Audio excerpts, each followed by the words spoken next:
Ouais, c'est comme un peu partout dans le monde, problème de résistance aux antibiotiques. Donc on le voit dans les élevages, mais on le voit aussi chez l'humain.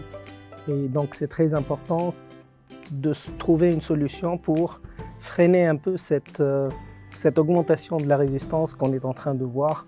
Donc nous, dans le cadre de ce projet, on s'intéresse à des bactéries qu'on trouve naturellement au niveau du tube digestif de la volaille. Et on essaie d'identifier des bactéries qui produisent ces antimicrobiens. Par la suite, donc, on va les identifier, les caractériser, les purifier, puis les tester contre des bactéries multirésistantes. Donc l'intérêt des bactériocines, tout d'abord, c'est d'avoir un spectre d'action très étroit, contrairement aux antibiotiques, et donc de pouvoir cibler très spécifiquement un pathogène multirésistant aux antibiotiques sans altérer le microbiote intestinal qui est reconnu comme avoir un rôle majeur pour la santé de l'hôte.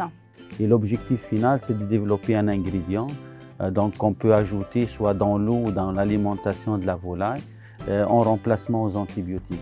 Donc on peut l'utiliser pour guérir certaines maladies, mais aussi l'utiliser pour promouvoir la croissance des animaux.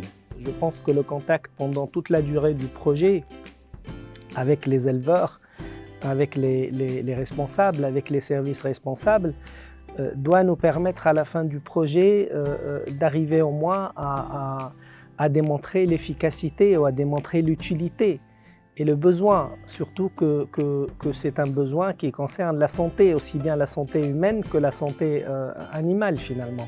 Je pense que le fait d'associer justement le secteur scientifique avec le monde plus appliqué avicole est vraiment important justement pour que notre solution aille jusqu'au bout de son application en fait, et ne reste pas dans un tiroir.